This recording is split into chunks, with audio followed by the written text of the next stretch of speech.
during a big protest, big chaotic events, this NIPAS system goes into effect, and police officers from municipalities all around the region come together to do crowd control here. And so you see police officers outnumbering protesters, about 3 or 4 to 1. Not a lot of protesters here, but a huge police presence. The whole street of 25th is shut down between the Eisenhower and Roosevelt. As you see, Department of Transportation officials here, what they're doing is they're setting up some concrete barriers for these so-called free speech zones so that they can kind of leave the road for vehicles to come in and out. You know, there's been a lot of protesters blocking traffic. So they want to make sure that everybody's safe so that protesters can protest, but traffic can get in and out. We are, I would say about 600-700 feet away from the gates of the facility. So I don't know if this is as close as protesters are going to be able to get. And, Governor Pritzker put out a statement saying that the reason for all this police presence is to do crowd control, to protect people's First Amendment rights. But I got to tell you, the protesters here don't really think that that's what's happening. They believe that these officers are kind of assisting ICE. And, Pritzker said that they're not supposed to be masked. But as you see here, some of these officers indeed are masked, concealing their identity or their badge. That's against orders from Illinois State Police.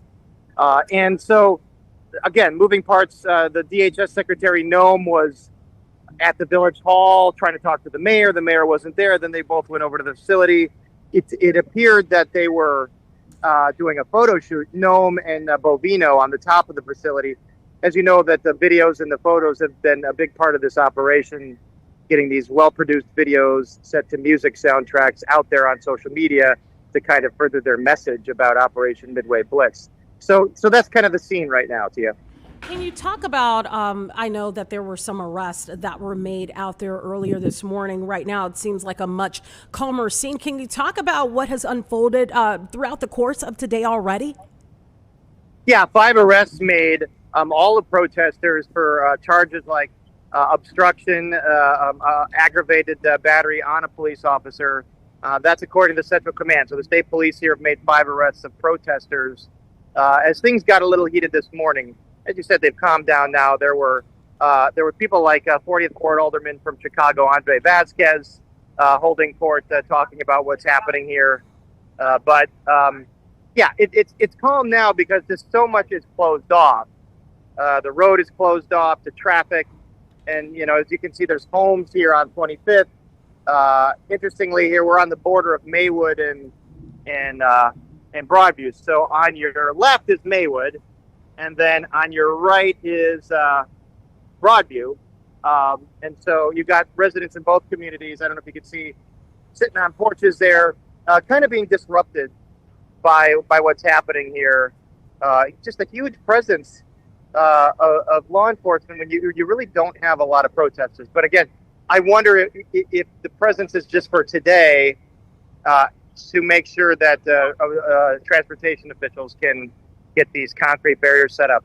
One of the things I want to ask is, like, how much is this costing, and is the federal government going to reimburse state and local agencies for all of these resources being used, just because of this facility and the contention that it's caused? I know our officials here in Illinois on the state level and on the city level have made it clear that they're not assisting ICE.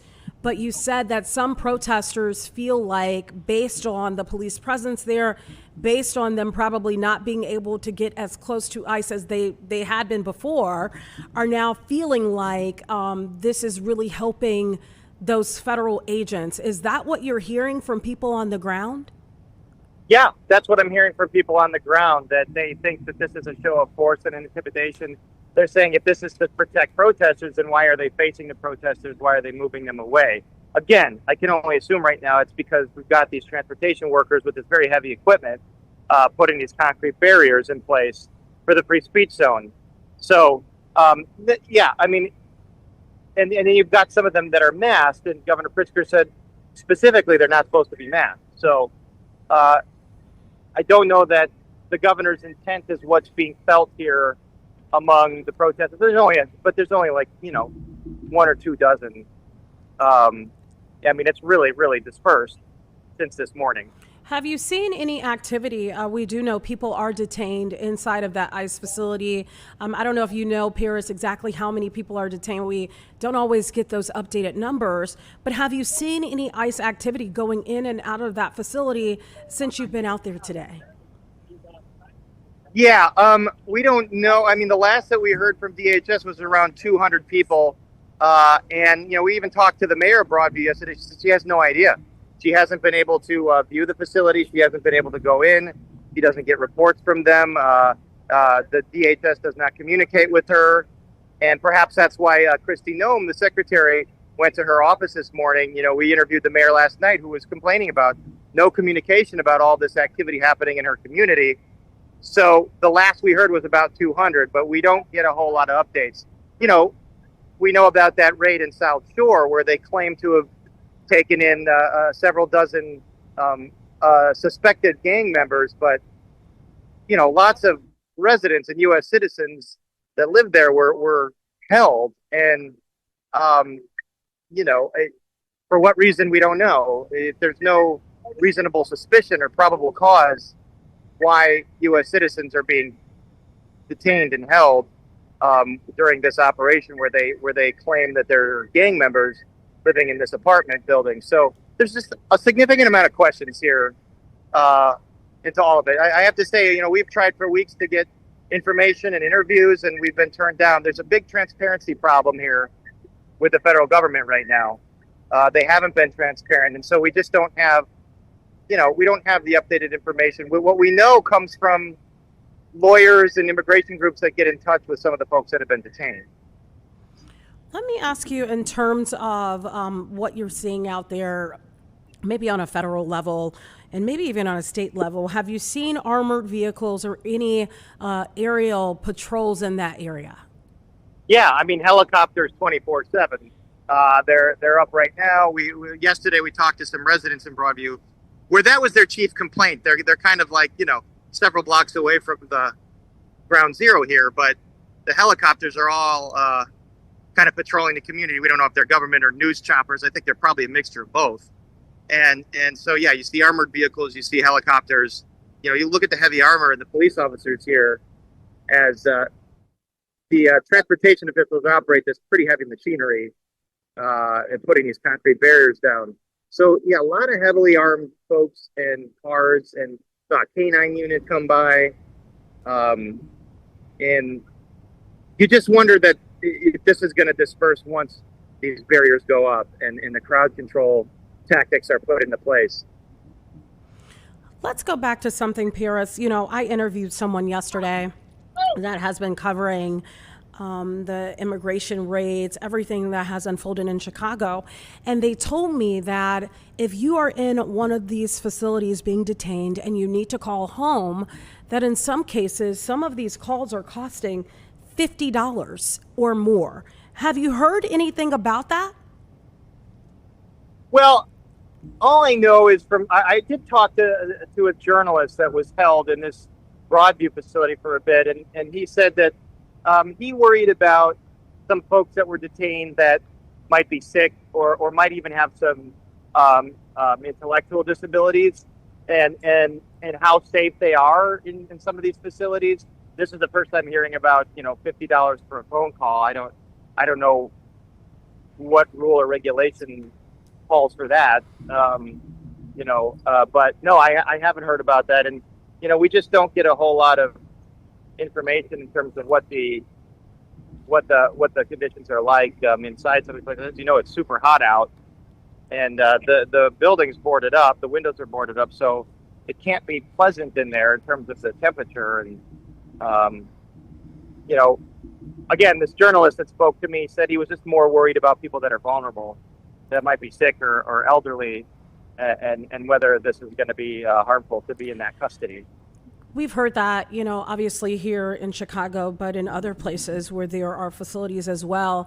You being a journalist, you covering all kinds of political stories over the years, what's the danger with not getting the information and it kind of being left as a question mark out there, not knowing exactly what's happening? Well, you wonder if you don't get information whether folks' rights are being violated, due process rights, Fourth Amendment rights, 14th Amendment rights. There are a lot of regulations here that protect U.S. residents. And as the ACLU has said many times, their read of the Constitution is that it protects citizens and non-citizen residents. And so when we don't get information, we're not sure if those rights are being protected. And we really can only go. I mean, let's just say that the Homeland Security's been very aggressive in their photo ops and their videos that they produce, that they put out on social media, trying to kind of paint a certain picture of what's happening. But as we know, in the case of Silverio Villegas-Gonzalez in Franklin Park, their narrative doesn't always comport with what really happened. So we want to know what really happened. At this point, I don't think we can take a social media post from DHS and say, well, that must be the 100% truth, because we just don't know. You know, there's just more information that we need to get. Paris, I would imagine, we're going to hear more from the governor, and I know you, so I know you will reach out for a response to some of those law enforcement members being masked. Have we heard anything from the governor since this has been enforced? And have we heard anything from Mayor Katrina Thompson on the issue, who is the mayor of Broadview? Yeah, the governor just sent out a press release about this unified command of the Illinois State Police and all these municipal departments, saying they are here for protecting First Amendment. They know how to do crowd control, and that is what they're doing right now. Again, crowd control as all these barriers get set up, so there'll be a clear roadway. In terms of Mayor Katrina Thompson, we did hear from a village spokesperson that the DHS Secretary Noem showed up unannounced, and she wasn't there. And so then they were able to get together, and Thompson relayed to her that she believes that the fencing that's been put up on the road by the facility is illegal. It should come down. You said that you saw some residents outside of their house kind of watching all of this play out. Their neighborhood has essentially been turned upside down. I know exactly where that is, typically considered to be a quiet stretch. Have we heard from residents on how they feel living kind of in this, I don't know what to really call it, but like this area that has become a point of attention, not just for us, but there's media that are coming there from across the country. What are they feeling about all of this? They're upset at the disruption of their community. We talked to a business owner yesterday, a few residents. They're upset that they can't get to their homes because traffic is blocked off. Sometimes the exit on the Eisenhower at 25th is blocked off. 25th is a very busy thoroughfare. So is Roosevelt Road over here. They're upset at the helicopters that are constantly overhead. And that's why the mayor has been so outspoken on it, because she says she's getting calls every day from residents saying, what's going on in our community? How do we get this to stop? And, today is especially busy with just official vehicles and law enforcement, again, setting up these protest zones. So now, once they set this up, maybe things die down, traffic flows more smoothly, and folks can kind of go back to their normal lives. But, you can see behind me, there's residents in Maywood and Broadview on their porch, just like, another resident told me that tear gas, had seeped into their home. It travels downwind. There's an elderly resident that said that she was concerned for her health. So this is having an enormous impact on the surrounding community. But in all fairness, and correct me if I'm wrong, on a legal level, even if Broadview wanted ICE out of their community, even if the state wants ICE to go, the federal government trumps them, right? So there's really nothing that they could do to send them on, right? Well, the federal government, the federal representatives have constantly used the supremacy clause of the Constitution, saying that federal laws always carry supremacy over state and local laws. Although where that starts and stops is pretty unclear. I mean, that's up to a judge to interpret. So, they've claimed this facility is their property, their spot, and they are legally allowed to operate here. And as you can see, operate without a whole lot of coordination with local officials. All right, Paris, we know you're going to continue to follow this with additional reports that will air on our newscast at 4, 5, and also 9 tonight. Paris Schutz, it's always a pleasure. You're always on top of it. Thank you so much for joining us on Chicago Live. Thanks, Tia. All right, okay. All thank the best. you. All right, we want to follow another story that has definitely grabbed headlines across the city of Chicago. And I'm sure you've heard of this loop puncher. If you haven't heard of it, it actually has been trending on social media. A lot of women recording videos talking about this loop puncher. And it turns out there are two. There are two loop punchers that have been documented as punching people across the city of Chicago, one being Derek Rucker, another being William Livingston. And at one point, we know Rucker was arrested on Tuesday after allegedly hitting a 23-year-old woman in the back of the head. This was at the Loyola Red Line station. He was then charged with 2 counts, apparently, of misdemeanor battery and released with instructions to show up to court on October 30th. This is all coming from CWB Chicago. And according to them, was arrested 38 times and has 18 convictions. That's just that one person alone. We want to bring in Amanda Hayes. She's an alleged victim and had something similar to the woman I just described. Something similar happened to her, and I want her to have the opportunity to tell her story. First of all, we thank you for taking time out of your schedule and talking about this. I'm sure it's not easy to discuss. So Amanda, thank you for being with us, and walk us through what happened to you. What were the circumstances here?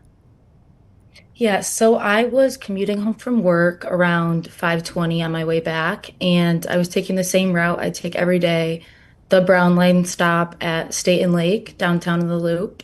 And as I was scanning my phone at the scanner you use to enter the gate, I heard this man from the right corner behind me, and he said something like, "Get the F out of my view."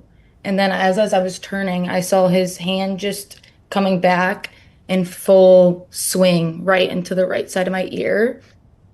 And I had headphones on, and it first hit the headphones, and my headphones kind of just flew right in front of the tracks. And then it just hit the side of my ear. And I was kind of locked because it was mid scanning into the where the gate turns. And I kind of just fell forward, and there was a CTA worker right in front of me, basically. Like, she saw it all happen, and all she really said to the guy was like, "Hey guy, don't do that."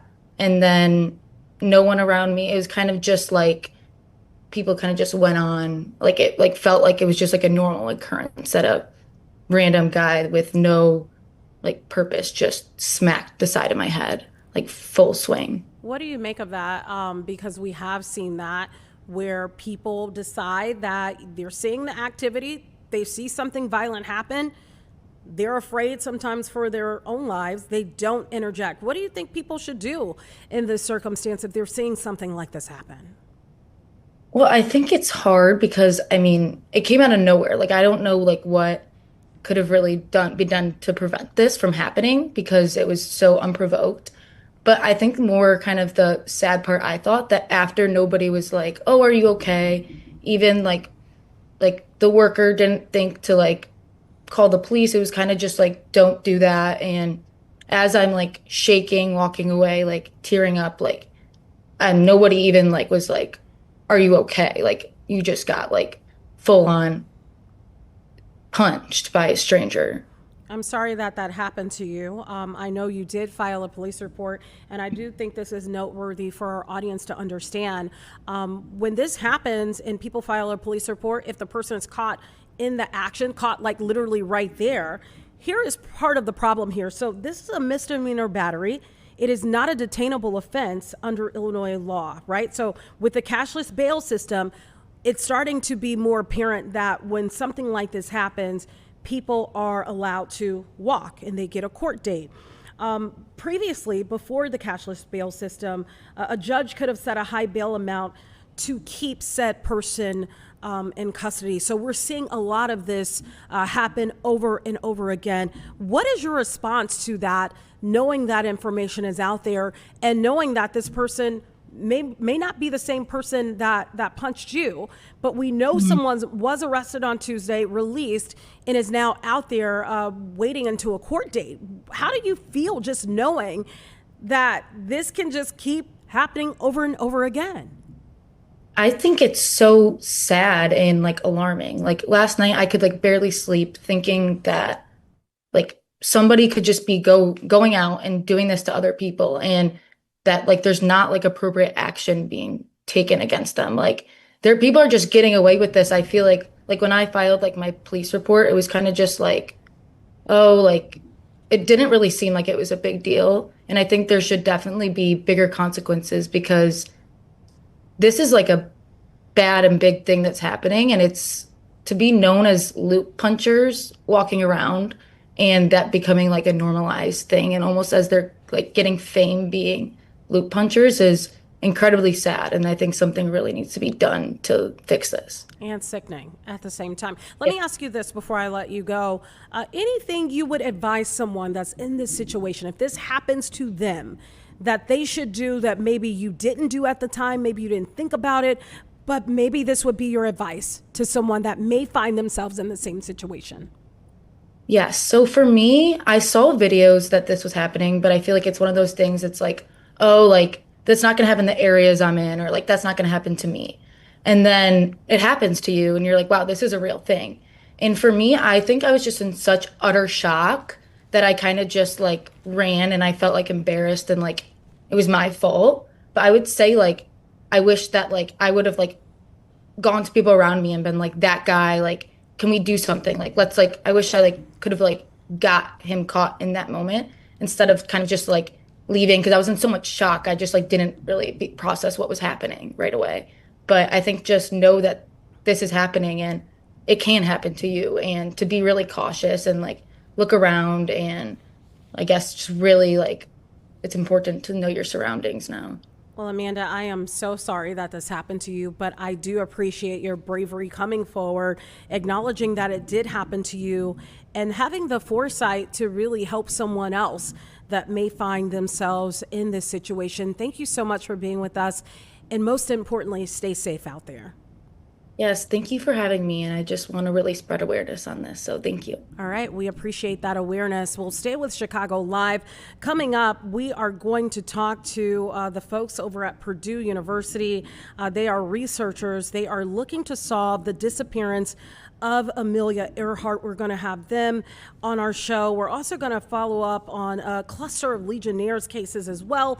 And we, of course, are eyeing the sentencing for Sean P. Diddy Combs. We'll have all of that coming your way right here on Chicago Live. Don't go anywhere. We'll be right back.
Welcome back to Chicago Live. Maybe you're like me, and maybe you've watched a lot of documentaries over the years and series on Amelia Earhart, the first woman to fly solo across the Atlantic Ocean.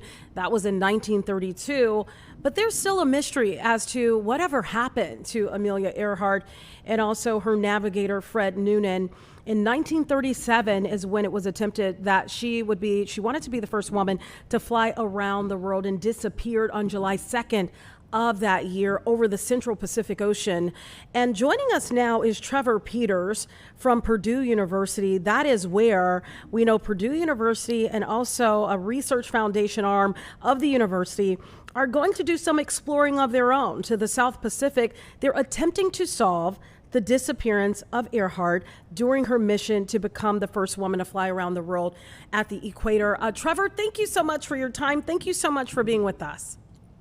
You bet. Happy to be here. So tell us, how did this come to be, and exactly how many people are a part of this journey? Sure. So for many years, evidence has been gathered by the Archaeological Legacy Institute and Dr. Rick Pettigrew and the International Group for Historic Aircraft Recovery. This is ALI's expedition, and Purdue is a proud partner of it. It's been a busy 48 hours as we are about 30 days out from this expedition. So we decided to give an update. We initially announced it on July 2nd of this year. It would have been 88 years to the day that Earhart and Noonan went missing, that Purdue would join ALI on an expedition to Nichols Island, part of the Republic of Kiribati in the Pacific Ocean, a small island country. And we would go here in November to explore something called the Turaya object, believed to possibly be the missing Lockheed Electra 10E aircraft. So a little bit about the details. Representatives from ALI, Purdue, and 15 total passengers actually will depart from various parts across the United States, but the Purdue folks will leave on October 30th from the Amelia Earhart terminal at the Purdue University Airport, and will fly to Marlborough in the Marshall Islands. The crew will then rendezvous there, all gather, and we'll leave on two boats. It's about a 6-day boat ride to Nichols. They'll spend 5 days on the island, a 6-day sail back, and then we'll land back in the Marshall Islands around November 21st. So this is about a 3-week expedition. And Nichols is about halfway between Australia and Hawaii, and about 400 miles southeast of Howland Island, which is the destination that was planned of Earhart and Noonan on that third to last leg of their attempt back in 1937. So with this, will there be divers? Will there be divers going in the water with special equipment and filming this? There will be, yes. So currently, the Turaya object is believed to be in a good amount of sediment. So the question then is, if this has been there since the late 30s, how come it hasn't been discovered until now? Well, to this point, really, the Turaya object was first noticed in satellite imagery in 2020. Later confirmed to be visible in aerial photos taken on the island lagoon as far back as 1938. So why wasn't it seen? Well, over time, there was a historic tropical storm that moved through and shifted the sediment there and revealed more and more of the Turaya object, which ALI and Purdue will go see again if it's the Lockheed 10E Electra. And if it's the Electra, it would suggest that the Nichols hypothesis could be true, that Earhart and Noonan didn't crash at sea, but rather they landed the aircraft possibly on the reef of that island and were marooned there and subsequently died there. So the hypothesis is something that Purdue is very interested in. To be honest with you, the university has received many outreach over the years from explorers that say they know where the aircraft is. The evidence, however, in this particular case with ALI is incredibly compelling, and it makes sense that we go see, because if we don't, the world will never know. Purdue University being a research university, what are you hoping to get from this? If you do indeed get this on film, you see it, what happens next? What's the next phases of this? Sure. Well, that question will require a little bit of a history lesson. So in the 30s, Earhart was brought to Purdue by President Edward Elliott as a career counselor for women to help improve graduation rates. So she's a Boilermaker. We claim her as our own. And while she was here, she continued her passion of aviation and flew many times out of the Purdue University Airport, which was at that time the nation's first university-owned airport. The Purdue Research Foundation, which is the foundation arm of the university, originally funded the flying laboratory Lockheed Kenny Electra through the Amelia Earhart Fund for Aeronautical Research as part of really Purdue's pioneering efforts in aviation. And there's written documentation that Amelia and her husband and publisher at the time had the intent to bring the Electra back to Purdue University once they were done with their historic flight. So a successful identification of the Taraya object would be really the first step toward fulfilling Amelia's original plan of returning the Electra to West Lafayette. Of course, additional work would still need to be done to accomplish that objective. This is just to go identify. This is not to recover. But Purdue feels that we owe it to her legacy, which again remains so strong at Purdue, to try to find a way to bring that plane home. Is it the new technology that is being provided in this case that makes it different? Because I could have, maybe I'm wrong, but I thought I saw that in the past researchers have attempted to, get close to see exactly if they're seeing some of the wreckage. Is that not the case? So satellite imagery does help, which is really what led to us and to Dr. Pettigrew and ALI first exploring this option back in 2020 when a man by the name of Michael Ashmore discovered it really on Google Earth. And again, as the tides have gone in and out and the storms have come, different parts of this object have become more visible. Some say it's a coconut tree.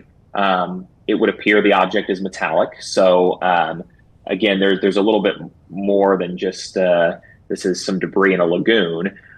So while they're on the island, initial work really will include video, still images of the site prior to any disturbance before they go down and look for themselves, followed by remote sensing, things like that. But then the team will go underwater and do some underwater excavation with a hydraulic dredge and try to expose the object for identification.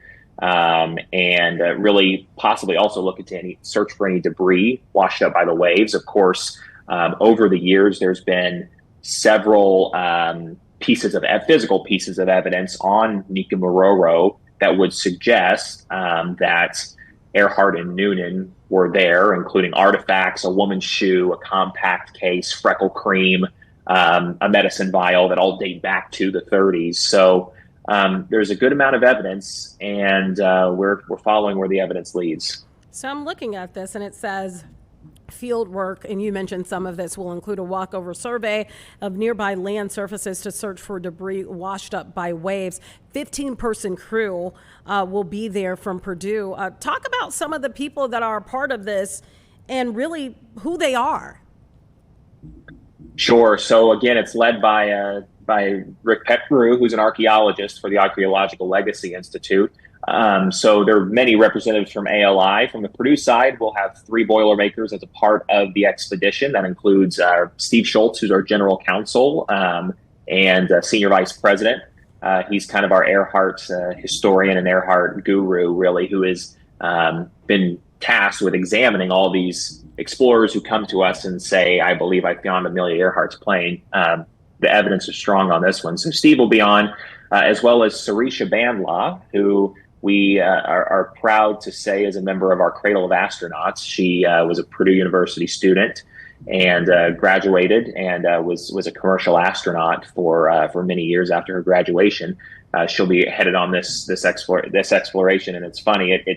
She mentioned it takes 3 days to get to the moon, 6 days to get to Nichols, so it's a little bit longer. And then Mark Hagel, who is one of our esteemed alumni as well, who's also a member of our Cradle of Astronauts. So 3 Purdue representatives, but also there'll be filmmakers. There will be folks that specialize in expedition or in excavation, a medic, a scribe, things like this. I mean, it really takes a good a good expertise. And Dr. Pettigrew, I know, has spent a long time figuring out who it makes sense to be on that boat with all their expertise. So the crew will be leaving October 30th, and the goal is to return home around November 21st. Is that correct?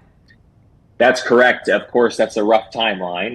Yes. You can't play. Who knows if there will be delays or if the boats will go faster than initially thought. So as far as identification goes, likely won't know for a couple days once they're on the island. But in that window, there will be an identification and subsequent notification, really, to the world that it's either a yes or a no.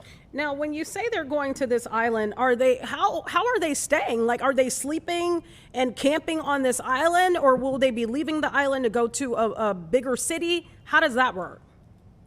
Well, the conditions are pretty difficult, as you can imagine. Right. They Nichols, there are no inhabitants, so it is a pretty remote island. They'll be staying on the boats, large vessels that are equipped for this kind of a mission. So it is certainly not a luxurious hotel they'll be staying in, but they'll be roughing it, and there are many threats that they are aware of and are planning for. They're physically training right now, and it's quite exciting to be a part of and be able to hear about. Talk about that a little bit. You don't have to go too deep into it, but when you say threats that they're preparing for, are we talking about weather conditions? Are we talking about certain animals that are out there possibly on this island? Explore that with me a little bit. All the above. Google coconut crabs and you'll see what I'm talking about. Oh, yes.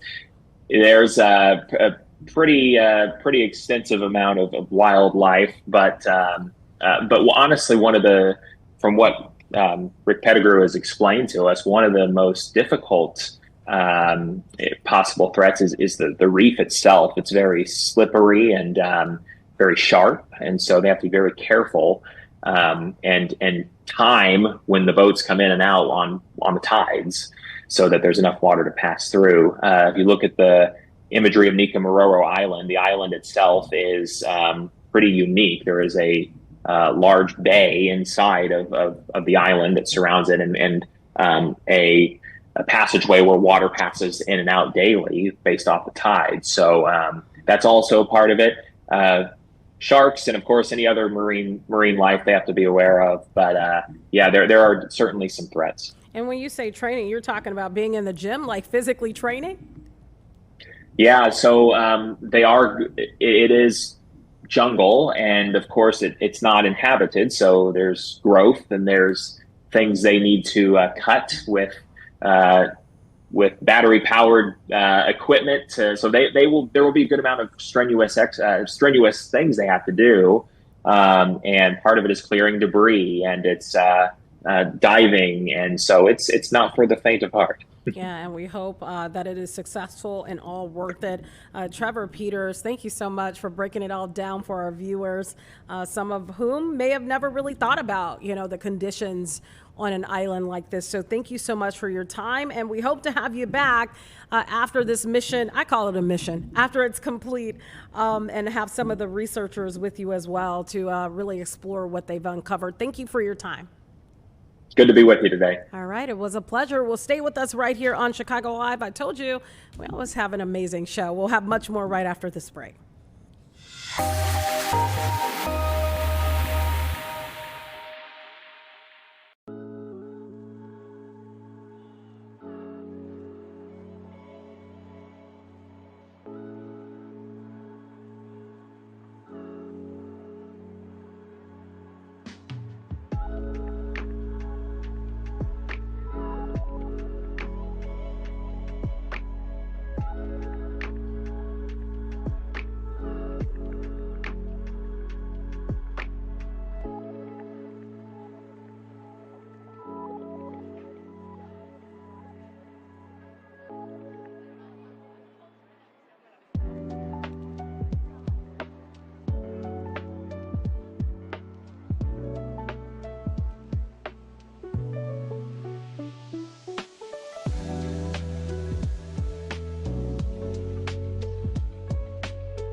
Welcome back. We want to talk about this Legionnaires disease cluster investigation that was linked to a skilled nursing facility in Bloomingdale, Illinois. We know 2 people got the disease within 1 month of each other, and in both cases, these people have recovered from their illnesses. We want to bring in the IDPH section chief for communicable diseases, Dr. Judy. Judy, can you do me a favor and pronounce your last name? I want to make sure that I get it right.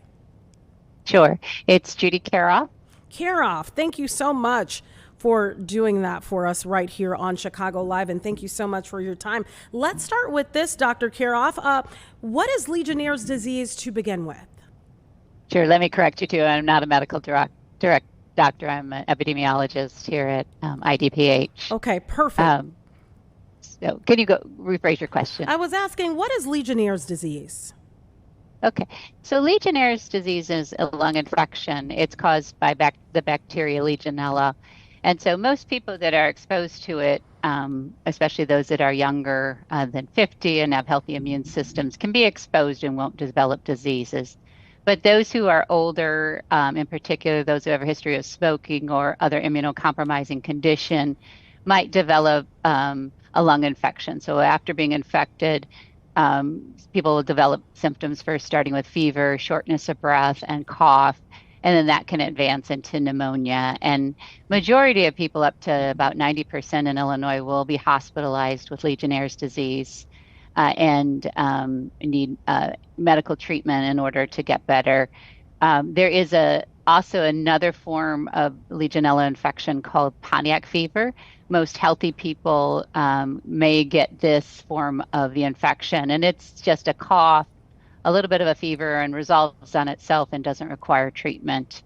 And so some people that have been exposed and become infected will have just a real mild disease. I'm reading this, and it says, we urge any persons who have visited or been within 2 miles of this particular facility, which is in Bloomingdale, within the last month, who are currently experiencing pneumonia symptoms, cough, shortness of breath, headache, muscle aches, and or fever, they need to see a doctor right away for testing. Why is that? How is this transmitted?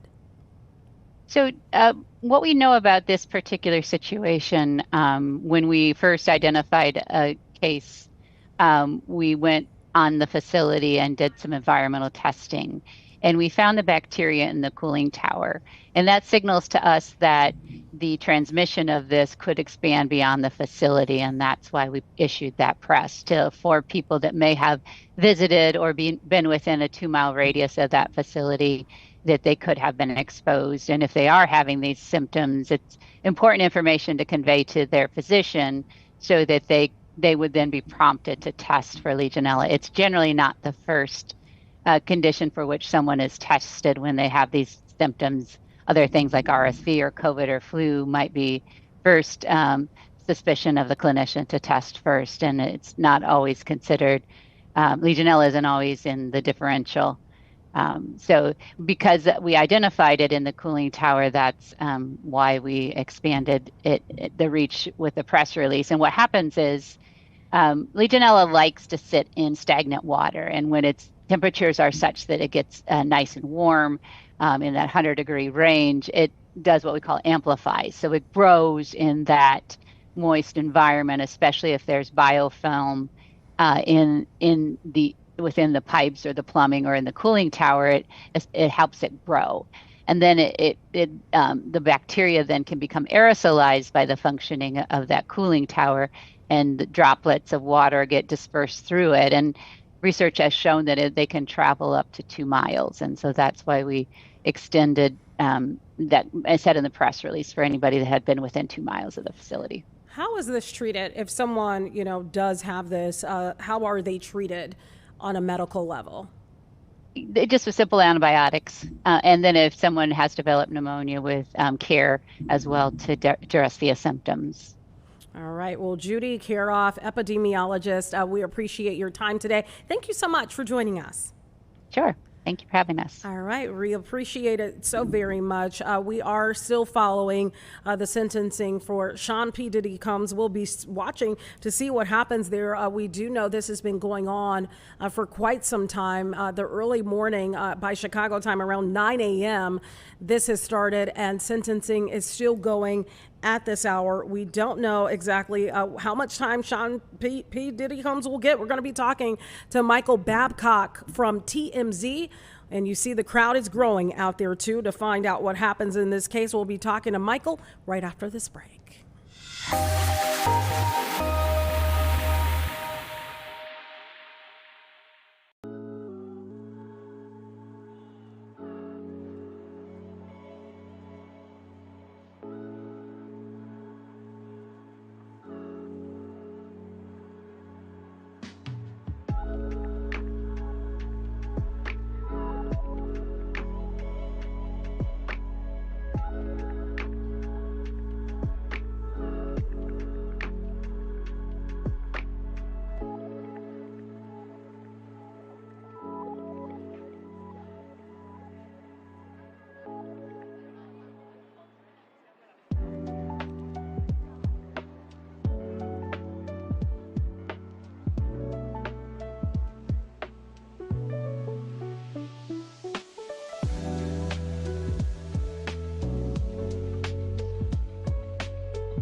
Thank you so much for coming back with us here on Chicago Live as we approach the 2 o'clock hour of our show. You are taking a live look on the ground in New York right now. A group of those people, you see a lot of people out there, not a lot of cameras, but a lot of people just watching and standing around to see what unfolds in the case of Sean Diddy Combs. We know he's facing, sentencing today.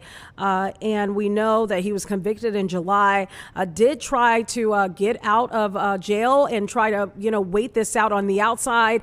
And the judge denied that. Joining us is Michael Babcock from TMZ to really talk about this. Michael, can you hear me? Are you there? Yeah, I can hear you loud and clear. Hi, thank you for having me.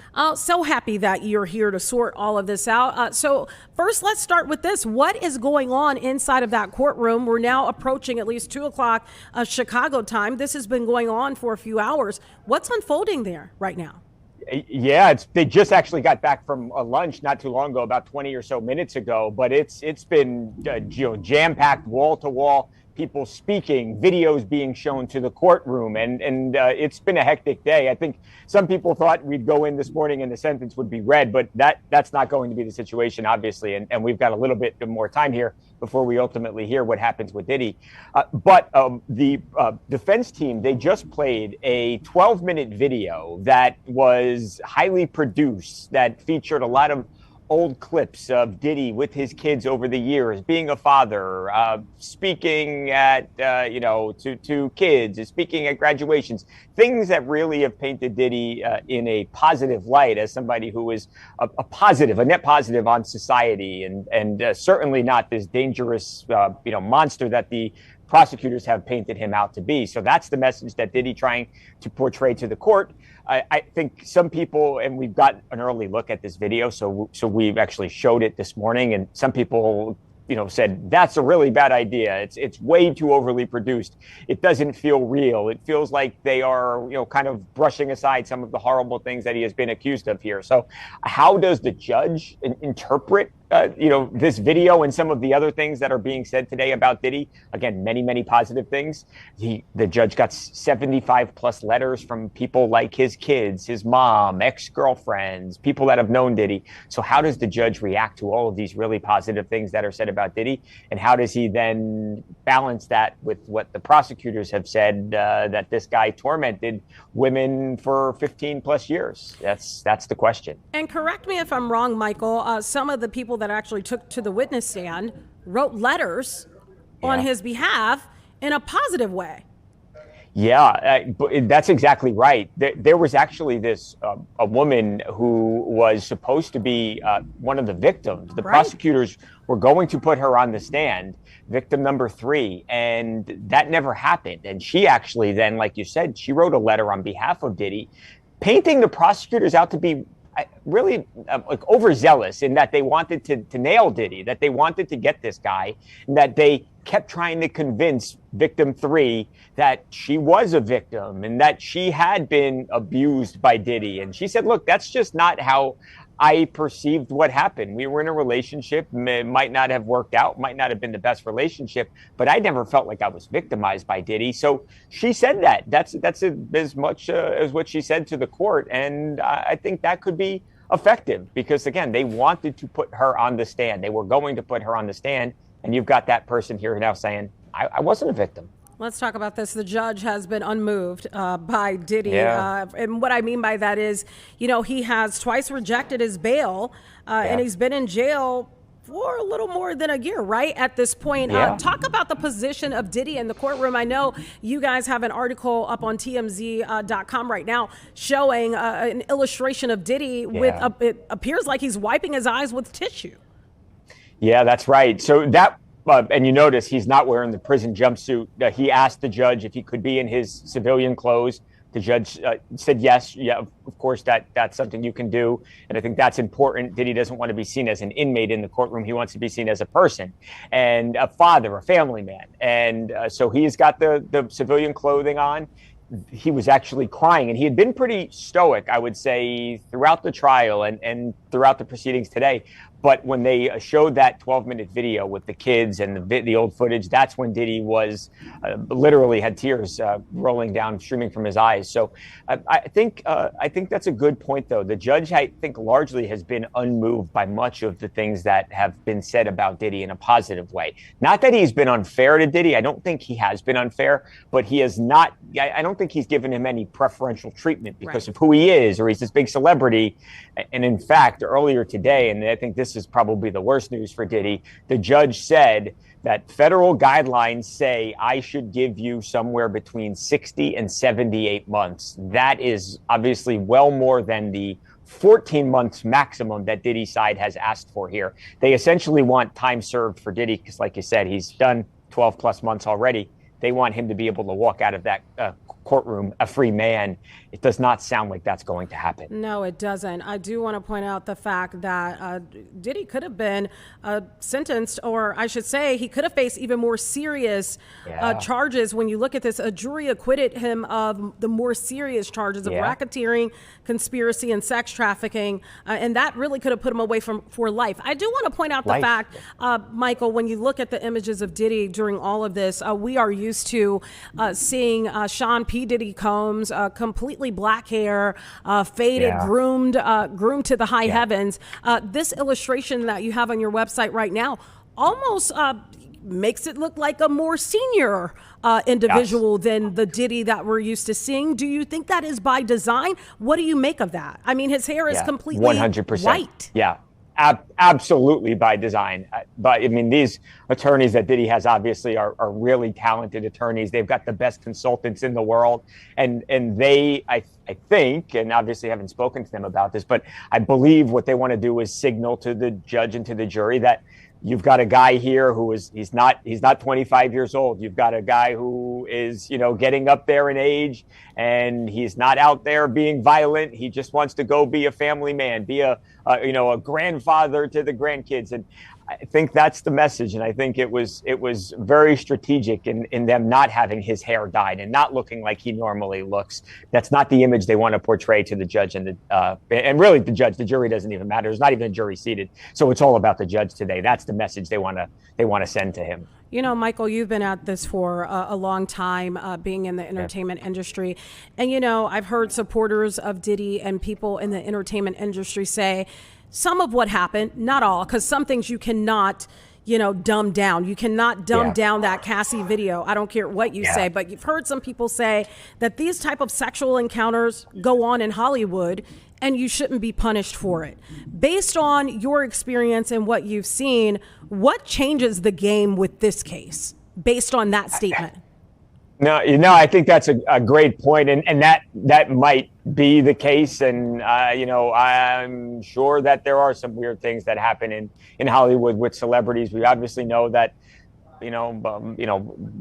bad or good, and in this case, bad. Celebrities have a lot of power, and perhaps there are parties like this that happen. But the law is the law, and then these women, if you listen to their testimony during the trial, just the torment that they say they went through, and things that still affect them to this day. I don't know why they chose to go after Diddy as hard as they did, and it was really an investigation. It was bi-coastal raids going on at the same time, different federal agencies involved. So it seemed like they really did make a concerted effort to get Diddy. I don't know why they've done that to him, and perhaps they haven't done that to other celebrities, but I think it's going to be fascinating. It's going to be fascinating to see when he does ultimately get out, because that day will come. How is he treated? How is he, I guess, welcomed by fans at that point? I remember O.J. Simpson walking out of prison and me saying to myself, "Oh, this guy's done. He'll never. Nobody will ever kind of care about him anymore."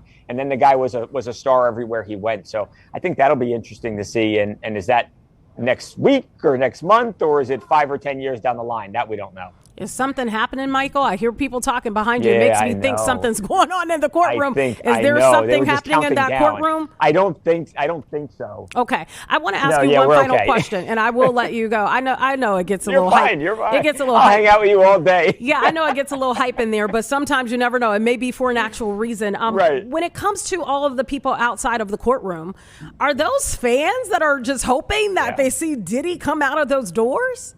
I think so. I do think so. It's hard to tell if they're supporters or are they against Diddy, but I would imagine that it's probably mostly supporters. And of course, you've got some media there too. But I don't know if the expectation is that he walks out of that courtroom today. I mean, I feel pretty confident saying that that's not going to happen. I don't think so either. I think, the prosecutors want 11 years and change. I don't think you're going to get that, but I think you're probably going to get somewhere in between 5-6 years, something to that effect. Talk about Diddy's legacy and time served, whether it's 2 years, 3 years, 6 years. What does that legacy look like? And really for his children too, who have his daughters who clearly want to be models. They've kind of come into their own with the social media influencing. Kind of what his legacy will look like. He's still trying to sell one of his homes, I believe, for a lot of money. What happens next, do you think, after this? Yeah, it's a really complicated legacy, and he's obviously a complicated man, because I mean, you want to talk about somebody who has had sustained success for decades in the music industry. I mean, how many big acts have we seen come and go, flash in the pan, and that's it? I mean, for Diddy to be as successful as he was, not just as an entertainer, but obviously this guy who, Biggie, and I mean, everything. Just look at the acts that he has worked with over the years. He has had a incredible career. He is every bit of a mogul, but there is this ugly side to him that we have now seen. And forget even the freak off parties, just what we watched with the video in the hallway with Cassie and him brutalizing her. I mean, that's horrible. And I think it's going to be hard for people to get that out of their minds. And I don't think it'll ever be the same for him again. But I don't think he's going to be a pariah when he ultimately gets out. I think there will be people that are happy to work with Diddy, if for nothing else, that they feel like he can still be helpful to their careers. So I think I don't think he's going to be somebody that's completely shunned whenever he does get out, but I don't think it's ever going to be the same for him. I think those days are probably long gone. You're right, because in some cases it actually elevates people's status and Yeah. sometimes their income too. Okay, well, Michael, anything else before we let you go? Any final words on before Diddy is actually sentenced? I mean, this is his day of reckoning. I mean, this has been going on for almost 2 years now when you consider the investigation. And he's arrested in September of 2024. And I would think sometime within the next 2 hours or so, we are going to find out Diddy's fate and what does the rest of his life look like. He could potentially serve 20 years. We don't think that's going to happen, but 20 years is on the line. So you can only imagine the feeling that he must have right now as he awaits his fate. Yeah, and really, what will happen next? We'll all be watching. Michael Babcock from TMZ. It's always fun to chat with you, no matter how serious the topic. So thank you so much. Thank you so much for having me. I'll talk to you soon. All right, we'll talk soon. Bye. Enjoy the rest of your day. Again, we are watching. All eyes are on New York right now. You're looking at the courthouse, the doors right there. You see some police activity on the right, standing guard, and you see that gaggle of microphones on the left to see if we actually will hear from Diddy's attorneys on this, or even the state in this particular case. Of course, we are watching to see what that sentencing looks like for Sean Diddy Combs. It has been a pleasure being your host for the 1 o'clock hour of Chicago Live. Coming up next will be Brian Jackson. If you're signing off like I am, have a great rest of your weekend. Brian Jackson is coming your way next. Stay with us.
All right, welcome to our second hour, 2 o'clock hour of Chicago Live here. Brian Jackson here with you.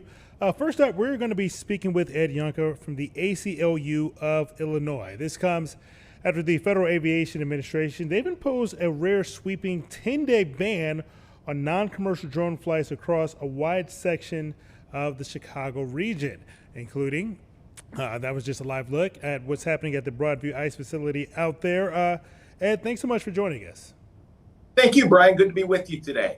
So I want to start with just how unusual is it for this type of, I guess, restriction in both length and geographic scope here? It's really quite incredible. As you probably know, and I think we all read from time to time, for events like the Super Bowl or for, say, a national political convention, for the days of those events, you'll see something like this put in place over a somewhat narrow area around the event or around the hotels where VIPs are staying. In this instance, what you have is, this 15 mile wide radius starting from downtown Chicago in every different direction, north, south, east, and west, even out into the lake, where drones and other craft are not going to be permitted without special permits. And the concern is, I think, number one, that this means that over this period of time, ICE and other federal forces intend to use their own drones and their own craft, as we saw last week and earlier this week in the South Shore incident when they used helicopters and drones, but also that both commercial drone operators and news operations won't be able to do the kind of oversight and overflight of federal forces actually carrying out their duties that they might otherwise do. And it really does make you worry about an effort to escape accountability here. Ed, in this instance, what specifically, are there any security concerns that DHS specifically cited when they made this request? Their story seems to have evolved over the past 24 hours. Yesterday, when you looked at the request, it said for security reasons. They made some vague references in the media that there are some sort of threats that they're responding to. But, these kinds of restrictions have been put in place previously in Portland, in Los Angeles, in Washington, D.C. And so it feels as though this is linked to this kind of escalation of military activity and militarized activity, as opposed to some sort of credible threat, which is causing them to do this. Historically, what role has drone footage using being able to hold law enforcement accountable, not just here in Illinois, but also nationwide? It's a really good question, Brian, and I'm glad that you ask it. When you look at, for example, around the 2020 protests after the murder of George Floyd, drone footage tended to be incredibly important in looking at the ways in which law enforcement agencies in a number of different communities, not just in Chicago, but in a number of different communities interacted, with protesters. There were some events across the country where, you could see law enforcement trying to kettle or capture, large groups of protesters in a small area. They ordered them to disperse. There's no way out. And then they begin arrests. But these are the kinds of things that you can see with this kind of flyover. In this instance, and again, just to take the South Shore raid as an example, when you have an activity, where they're using, a great number of officers moving into an apartment building, bringing people out and putting them into rental vans, having an overflight of that, may be something that would reveal all kinds of excessive use of force or other kinds of behavior. So it really can be a very key factor in the way in looking at police behavior in these circumstances. Now that these restrictions are in place, are there any maybe legal or constitutional challenges that groups can pursue in response to this ongoing order? They're very difficult to challenge. I think one of the first things that is going to be critical is that, where both commercial users and the media want to use these kinds of flights, they need to request a waiver. I think it's going to be interesting, and maybe a legal challenge could grow up, for example, over who gets a waiver and who doesn't. If, for example, you can get a waiver to do photography for a real estate company, but you can't get it for First Amendment, for a media company engaging in First Amendment activity. I think those are the kinds of things that could bring a challenge.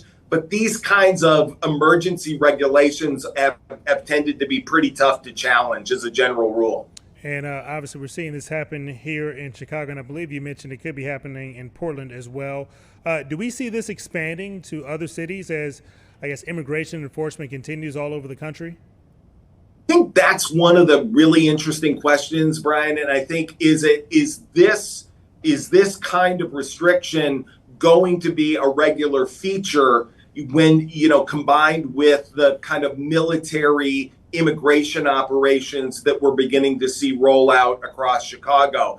I think there's a suggestion in the way it's been used in Portland and LA that's what we're seeing. But I think we're going to need more evidence before we know exactly how that works. But I think given the focus on Chicago, given the escalating violence from federal forces, I think it's reason for people to be concerned.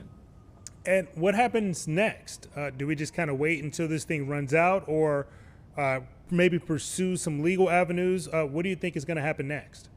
I think what's going to happen next is I think a lot of commercial drone operators are going to ask for waivers, and I think we're going to be interested to see what happens with those. And I think we're going to see what kind of activity we actually see from ICE and whether or not that ramps up. I think some of that is going to be a little bit of what we're going to need to see on the ground before we really know, the full extent or the full impact of this on the entire community and on our ability to know as taxpayers the way in which the federal government is acting in our name.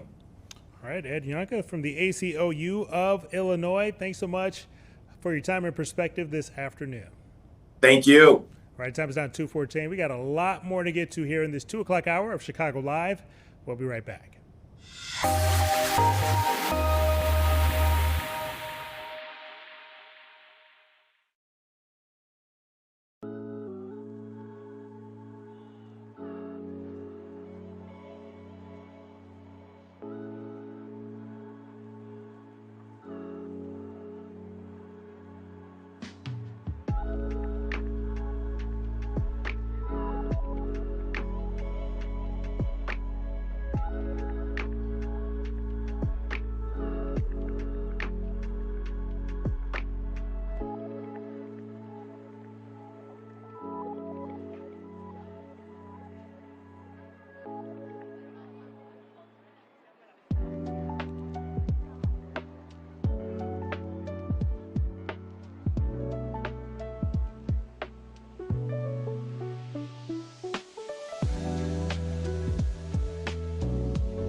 Welcome back to Chicago Live, taking a live look outside at the Bean, and you can see the sun beaming off the Bean. Oh, well played, my friend. Well played.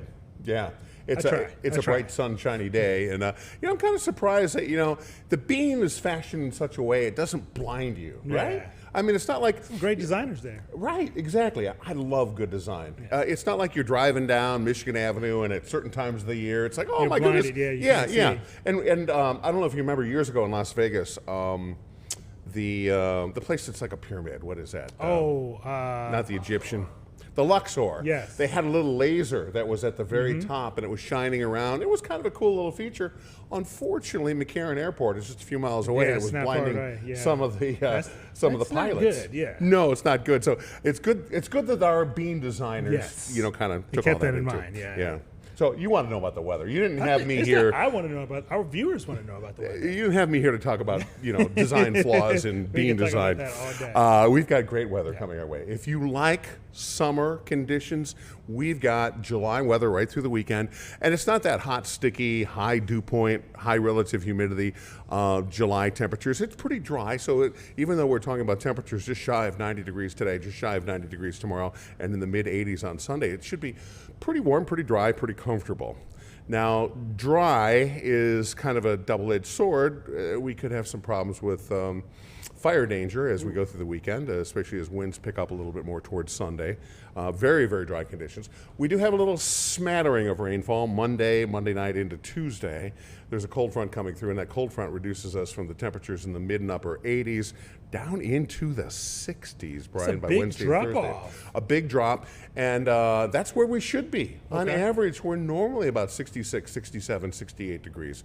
So that's where we should be. We're so far over-indexed on the warm side coming up this weekend that maybe a little relief, a little back to normality will feel good. I mean, 90s, October? Ooh. Yeah, it's a little warm. It's been a long, warm summer. I feel like it has, right? Yeah, it really has been. Yeah. All right, appreciate your time, Mark. You betcha.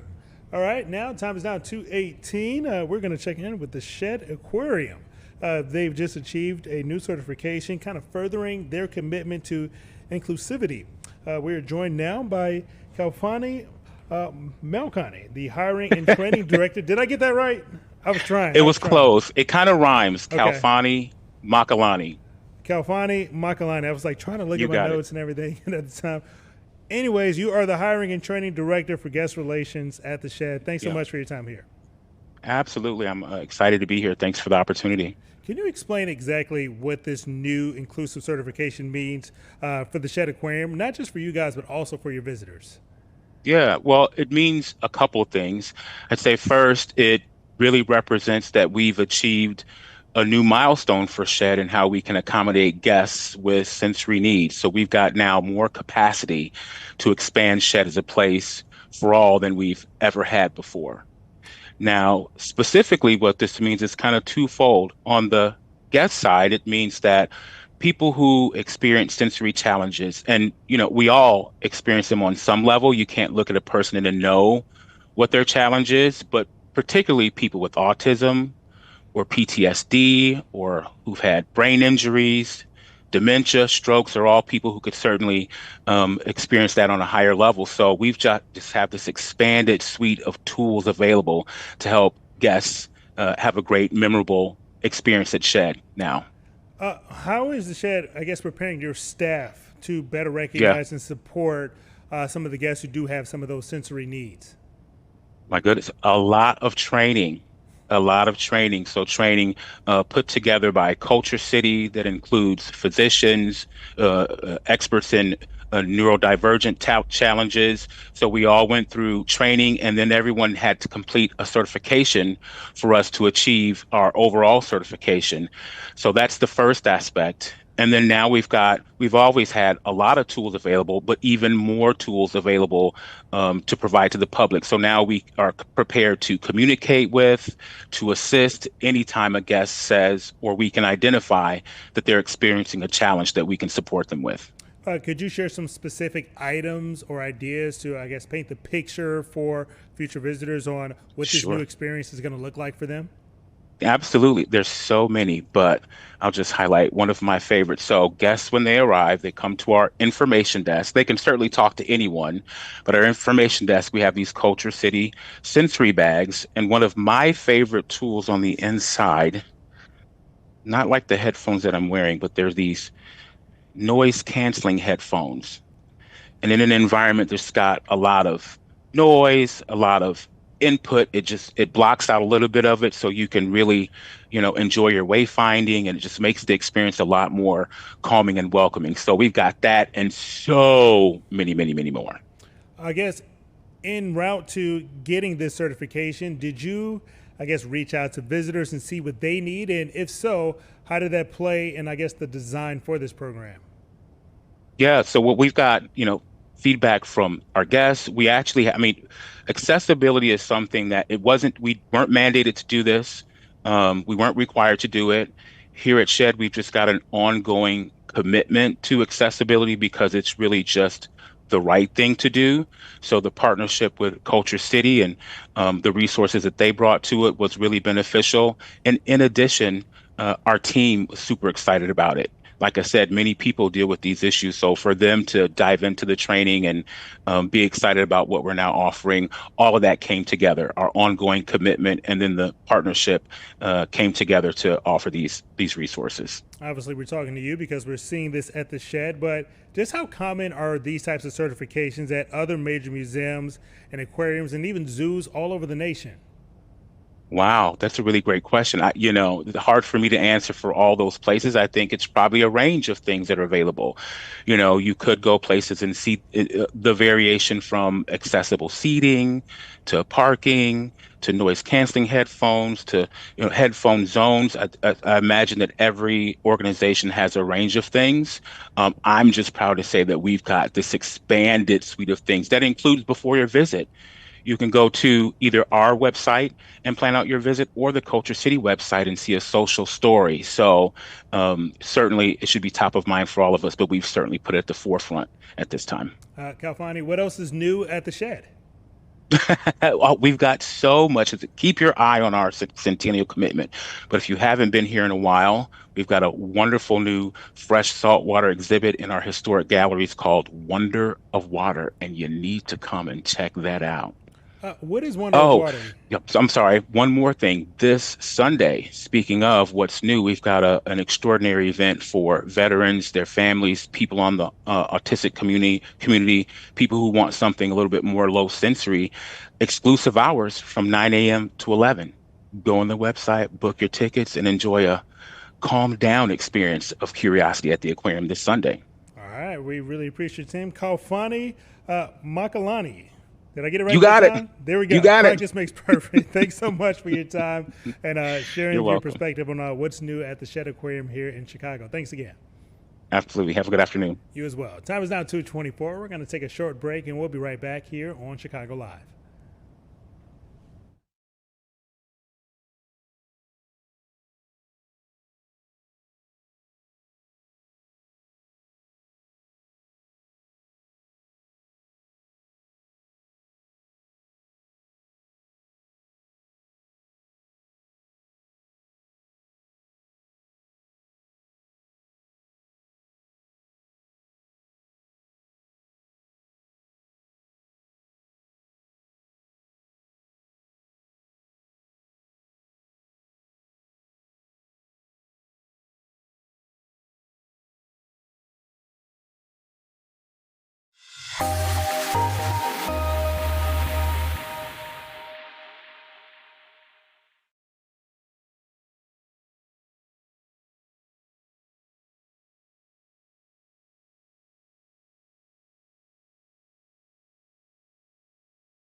Welcome back to Chicago Live, taking a live look at the big board of the New York Stock Exchange. Looks like stocks are trending upwards of just over 300 points so far on this Friday afternoon. We're now going to head to our nation's capital in Washington, D.C. for a live listen into the Senate, where a vote just failed to end the government shutdown. We are currently in day number 3 of the federal government shutdown. They needed 60 votes earlier today in the Senate in order to end the shutdown, but that did not happen. Let's listen in as that debate continues. Mentally. So let's be clear about what's happening. And my friend has, a few moments here to reconsider this. These are common sense. And if anything from last November we could take away, is that the American people voted for a return to common sense. And with that, Mr. President, I object. Objection is heard. Mr. President. Is there objection to the original request? Senator from New Jersey. Yeah, I have so much respect for my colleague. I want to respond to some of the things he said because, again, I just want to affirm that he is right on the urgency to help our police officers. He is right that states should abide by federal law that passes from this body. But what we have now is a president in his first term that didn't ever try something like this, which is undermining the will of Congress. This is really unprecedented. That has never happened. Republican president, Democratic president, including Donald Trump's first term, where he suddenly said, I'm going to turn off the spigot of support to local law enforcement agencies because I don't agree with your policies. I think that's a threat to the independence of our branch of government. I think that is in so many ways violative of our shared values on both sides of the aisle. But let me go further than that. What the president is doing is saying, not only am I going to stop funding from going to the state of New Jersey, I'm going to go to red counties in New Jersey, red counties in California. I actually went out and talked to people, Republican legislatures in states, Republican police officers, Republican union leader told me this as well, and says that this is ridiculous. Said this is insane. That we would hold grants back from the entire state. He goes, I don't agree with Democrats' policies, but we're out here putting our lives on the line, and Republicans in Congress want to stop resources coming to our police departments? One of the union leaders said to me that my guys are out there sacrificing their lives, and we can't get help that both sides of the aisle agree on? And so, yeah, my colleague and I disagree on domestic immigration policies. But one thing I don't agree on, because I was a mayor of a city that basically said, in order to... And you were just listening to Senator Cory Booker of New Jersey. After a vote on the Senate floor just did not pass in order to shut down the government. We're now in day 3 of the federal government shutdown. They needed 60 votes in order to end the shutdown, so that did not happen. We may revisit the Senate to check in on some of that debate as it continues. For now, we're going to bring it back home where the Chicago Bears. They are trying to push forward and build their brand new stadium in Arlington Heights. This team has pledged already more than $2 billion in private funding, but they're also looking for taxpayer support when it comes to the public infrastructure support around that stadium.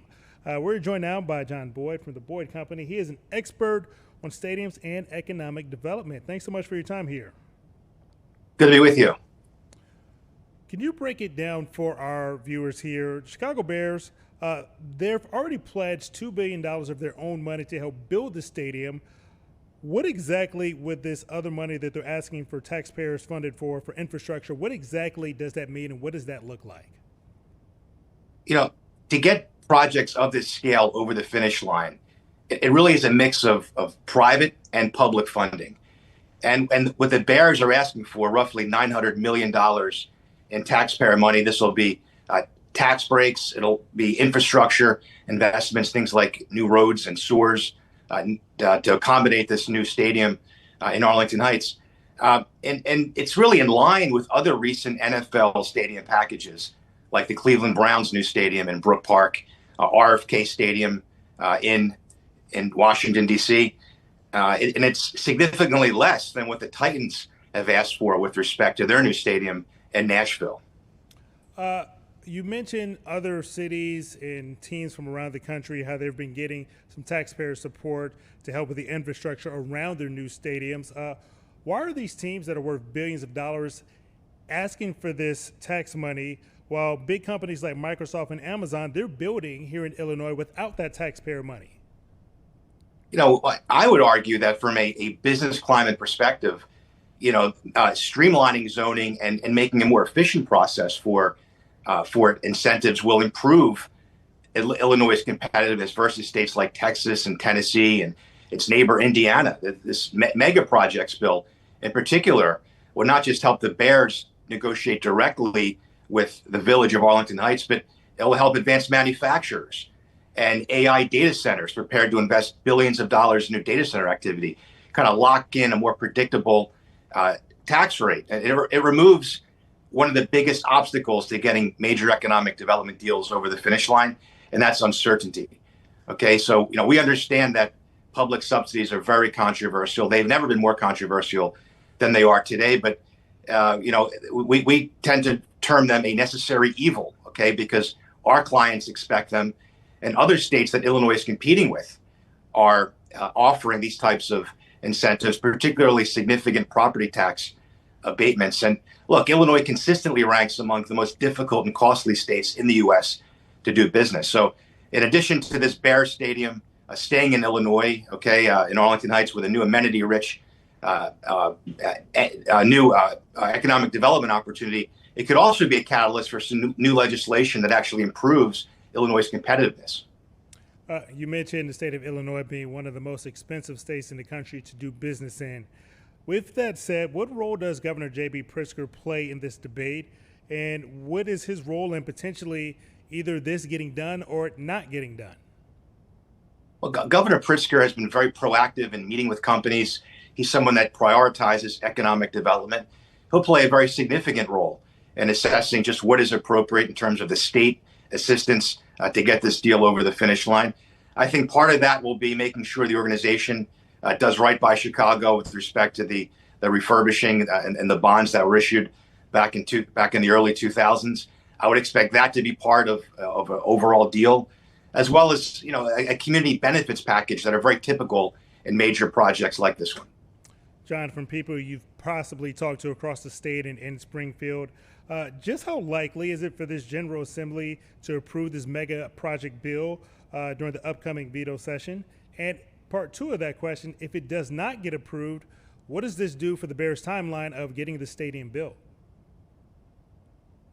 I believe that the bill will pass, and you look ahead to this 2026, it'll be the 40th anniversary of the Bears' last winning Super Bowl. What a great way to mark that occasion as they chart the next part of the Bears in the state of Illinois. And, again, tweak the state business climate with respect to zoning, permitting, and incentives to help Illinois win other types of trophy projects, big, large-scale advanced manufacturing, as well as AI data centers. These projects are generating billions of dollars in new capital investments and thousands of high-paying jobs in states around the country. We'd like to see Illinois join in on that. If this does pass, as you said you think it will, what would this mean for future projects here in the state of Illinois when it comes to specifically sports facilities? Chicago Fire building a new stadium. Chicago White Sox want one. If this passes, what would this mean for both of those projects?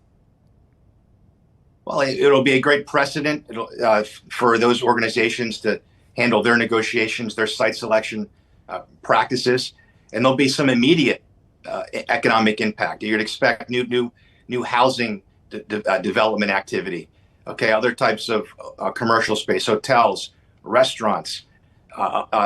Interesting proposals to revitalize the area around Soldier Field. Obviously, open space and public access is a major priority of the mayor, but that'll be an economic development opportunity in and of itself if that's handled properly. And if this does pass, what would you say, I guess, are the long-term economic benefits, not just for the Bears, potentially the Fire and the White Sox, but just the entire state? Well, you're looking at almost 60,000 new construction jobs, about 10,000 permanent jobs. You're looking at millions of dollars annually for Arlington Heights tax coffers. Okay, you're looking at an economic impact. I've seen an economic impact figures that approach $20 billion over the next 30 to 40 years. That's very significant.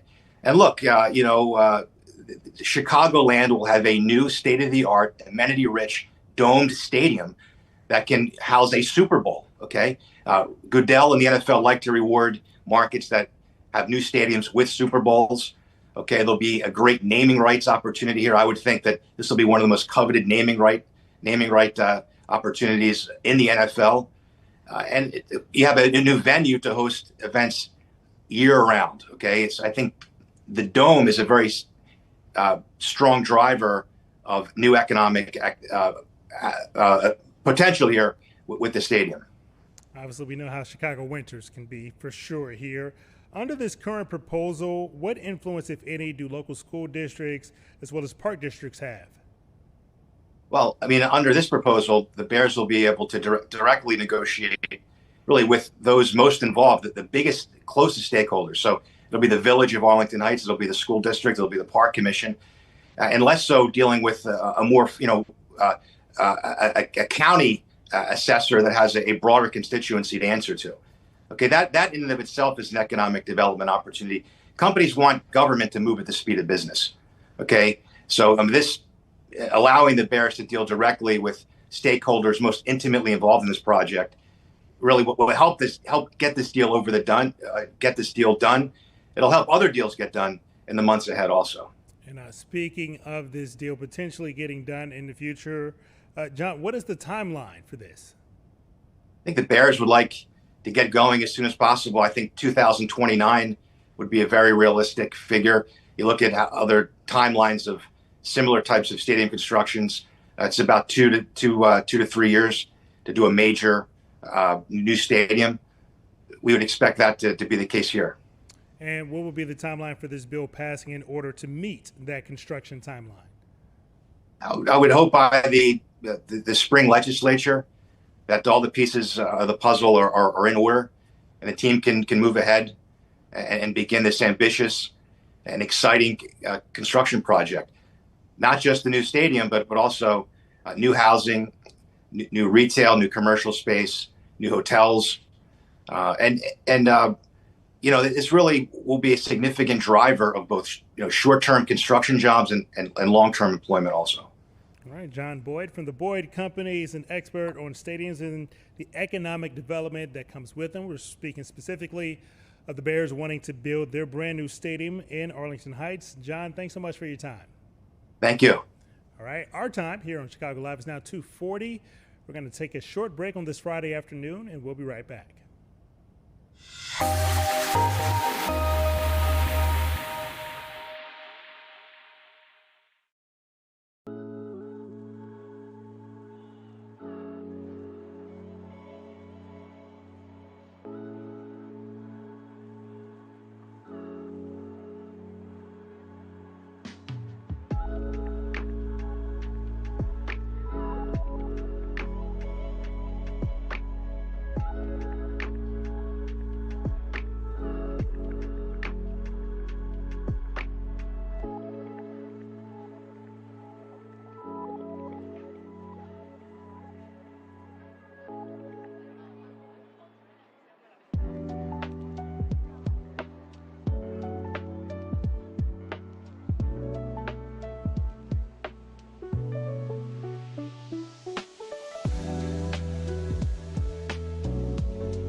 Welcome back to Chicago Live. We're going to take you back to Washington, D.C. A little bit earlier this hour, we were telling you that a vote to end day 3 of the government shutdown failed on the Senate floor. Senate Minority Leader Chuck Schumer is now speaking at the podium following that vote. Let's listen in. They've wasted a week, refused to talk, and exacerbated pain for America.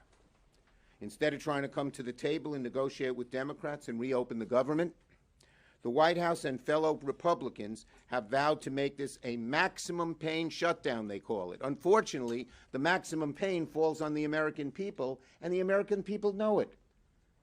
They know it's not Democrats doing this maximum pain. It's Vote and Trump and the Republicans. And so it falls on them. And so even in the White House and in the administration, there are people saying, don't do it, because the blame correctly will fall on Trump's shoulders. They're using the American people as political pawns. Why? Because they don't want to even talk to us about reopening the government by fixing health care. New data came out today from KFF, and that is not Kentucky Fried French fries. KFF could be Kentucky French fries. Nah. Kaiser Family Foundation. I know. Orange. Excuse me. Today, new data came out from KFF, the Kaiser Family Foundation, that said that 78% of Americans say Congress should extend the ACA tax credits. 60% of people who voted for Trump said extend the tax credits. And so the Trump administration is feeling it. They know there's trouble. And let me read you a headline from this morning's Wall Street Journal that I thought was very apt and very well written. Raise your hand if any of you wrote it. You get kudos. It says, White House senses political risk on health care despite shutdown bravado. They know that the American people are for it. They know that 60% of MAGA supporters are for it. And why? Well, because if these credits are not extended, listen to this, the average couple who's 55, the average 55-year-old couple making $85,000 a year would see their premiums not just double, but go up $25,000. You're a couple at 55, you're about to think of your retirement. How the hell are you going to find $25,000 a year for your health care? Do you know what anguish that causes people? It's not just something that goes away. People sit there and agonize. How are they going to get health care, which they need so much? What are they going to cut? Republicans hold the House, the Senate, and the White House. They're in charge. American people know that. And the American people know that it's only smart and fair and right that they should negotiate with us if they want our votes, not do a partisan bill. They wrote it all with no Democratic input and say, just vote for it, take it or leave it. According to NBC today, Americans are more inclined to blame Trump and Republicans for a shutdown, according to 4 independent polls. Any of you NBC people wrote that headline? It's a good one. Republicans know it. They know the damage they're causing, and Americans are noticing. And what's their response? A vow to cause maximum damage. That maximum damage is to American families, and American families know it. What's their response? When they didn't get the votes today or 3 times before? We'll see. Maybe they'll have a change of course. That would be a very good thing if they came and sat down and negotiated with us. And their second response is to just lie. They're so afraid of the truth that they make up lies. Here's PolitiFact when they say, oh, the Democrats want to give the money to undocumented immigrants. Here's PolitiFact. J.D. Vance said, Democrats are threatening to shut down the entire government because they want to give hundreds of billions of dollars to health care to benefit illegal aliens. What does PolitiFact say? False. And I hope you'll all write that over and over again, because if they're going to tell the lie over and over and over again, it's the responsibility of all of us to say it's a lie over and over and over again. Undocumented people cannot and will not receive a premium tax credit by federal law. The federal government does not fund health insurance for undocumented immigrants in Medicaid, Medicare, or Social Security by law. Republicans know it. They lie about it. When I was with the White House with Johnson, he said it. I was sitting there. I said, "That's bull." And he didn't say it isn't. He just smirked. That's what they do. And you were just listening to Senate Minority Leader Chuck Schumer after the Senate has decided once again that they have not gotten enough votes to end the government shutdown, which is now in day number 3. We do know that they do not have another vote for the rest of this week, so the government shutdown will at least continue through the weekend. Back here at home in Chicago, we're now joined by Alderwoman Julia Ramirez from the 12th Ward. After city officials, they've halted demolition of the historic Damon silos after inspectors found what they were calling excessive dust at the site, which has prompted a stop work order. So thanks so much for joining us, Alderwoman Ramirez. Yes, how are you? Hello, good afternoon. I'm doing well. So what specifically did inspectors see that led to the stop work order on the Damon silos? Yeah, I just spoke with the commissioner of the Department of Public Health. She said that this structure in particular seems to be elevated in a way that the water hose needs an extender. That's the first ask. The second ask is that they mitigate some of the dust. And so there's going to be some additional scaffolding to make sure that the wind is capturing the dust that's coming off the demo. And speaking of that dust, what's been the reaction to the local community who could be impacted by the dust? How is the word getting out to them? Yeah, so as soon as we got word, which was yesterday, from the commissioner, we immediately put out our statement. And, you know, right after Black Club Chicago, the Tribune also wrote a story. And so we're really thankful that that information was sent out really quickly.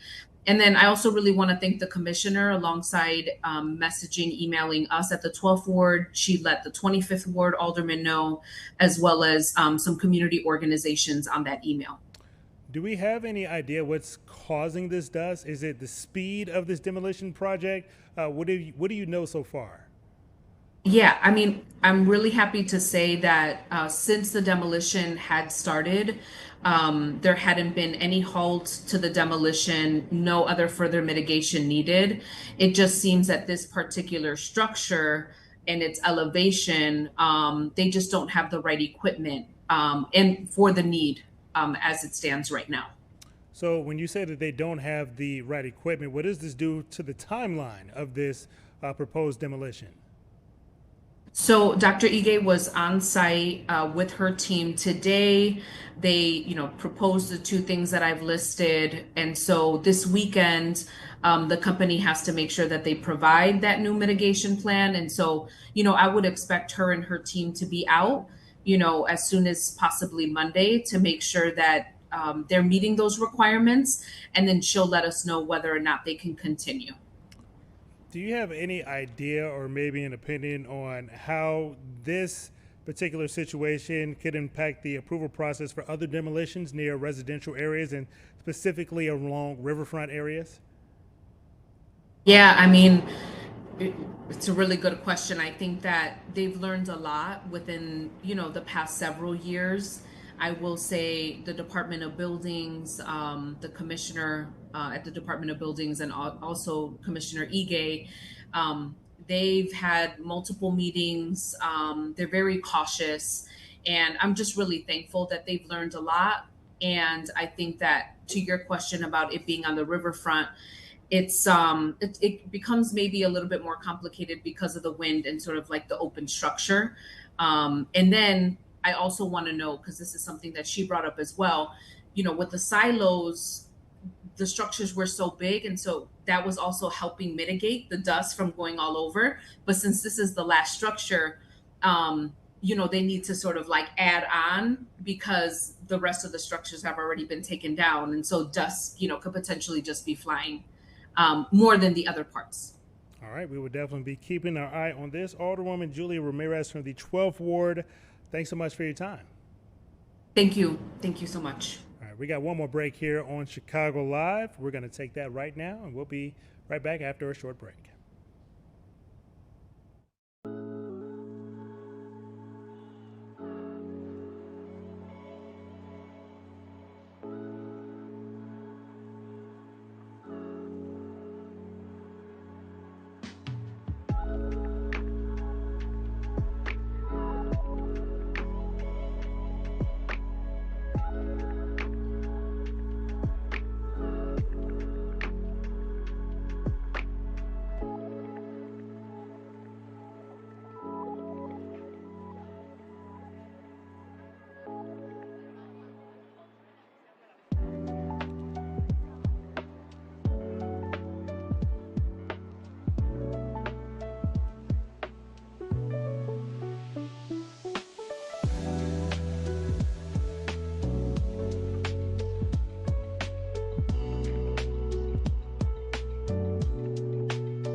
Friday to you here on Chicago Live. Brian Jackson here with you. Something amazing is happening right now in our solar system. A giant space rock from another star system is flying by, and it is moving at a breakneck speed. We're talking 200,000 miles per hour, but is it a rock or could it be something else? We're going to be joined now by Michelle Nichols from the Adler Planetarium. Thanks so much, and welcome back to the show. Thank you so much for having me. So, Michelle, what exactly do we know about what we are now calling this large rock that's in our solar system? So it is named 3I Atlas. It is the third interstellar object to have been discovered, and it is zooming through our solar system right now. And the Atlas name comes from the telescope that discovered it, and it is moving at a trajectory that strongly suggests that it is not originally from our own solar system. It's moving too quickly to have come from the outer reaches. It's from someplace else. And so it is super exciting that we have a literal interstellar comet, interstellar visitor in our midst, and it's flying past Mars as we speak. And Michelle, you said it's flying past Mars at almost 200,000 miles per hour. Where exactly is this thing headed? Out. So it's basically taking almost a straight line path. It kind of appears like imagine the planets are all in their oval orbits around the sun. This thing is going pretty much almost at a straight line, straight through the solar system. So it has been coming toward us, and it will be going away from us. So it's going to travel through our part of the solar system and head right back out. And Michelle, some scientists, including Professor Avi Loeb, who we've spoken to on this show from Harvard University, think that this could be a spaceship. What is leading some scientists to make that potential prediction there? I think it would be better to answer that as what would lead scientists to think that it would be more like a comet than a spaceship, because yes, it's from someplace else. Yes, it's going very fast. It is one conclusion that could be made about its origin. However, everything we've seen so far strongly suggests it's a comet. If it's an alien spacecraft, it's doing its best comet impression right now. So it's got some material that is around it, just like what's happened to comets. It has a small tail, exactly what happens to comets. And so, but the data that from the spacecraft that are studying it today and over the next few months are going to tell us even more about this object and hopefully put to rest what exactly this object is. But so far, the data strongly suggests that it's a comet. All right, we'll be keeping our eye on this potential comet. We're not exactly sure what it is just yet. Is there any chance we could actually see this with our own eyes here on Earth? No, it will be far too dim to do that. For one thing, right now, even if you were on Mars and it's passing about 20 million miles from Mars today, it still would be almost impossible to see it with your own eyes. It's just that dim. Right now, it's also on the other side of the sun from Earth. So the sun's in the way. So we can't even see it right now. Just the Mars spacecraft can see it right now. It won't become visible to Earth folks and telescopes and spacecraft until about late November. And by that point, it's going to be pretty dim. So it's not something we'll be able to see with just our eyes. Michelle, we only got about 30 seconds left or so. Is there any chance that this thing could hit Earth? None whatsoever. It will not come any closer than a little bit more than about 150 million miles from Earth. So no chance. Definitely like 150 million rather than 150 for sure. Michelle Nichols from the Adler Planetarium, thanks so much for your time on what we are potentially predicting, a comet that is moving at 200,000 miles per hour out there in the galaxy. Thanks so much for your time. Thanks for having me. All right, that's going to do it for this Friday edition of Chicago Live. We're going to see you right back here, same place, same time at 1 p.m. on Monday. Have a great weekend.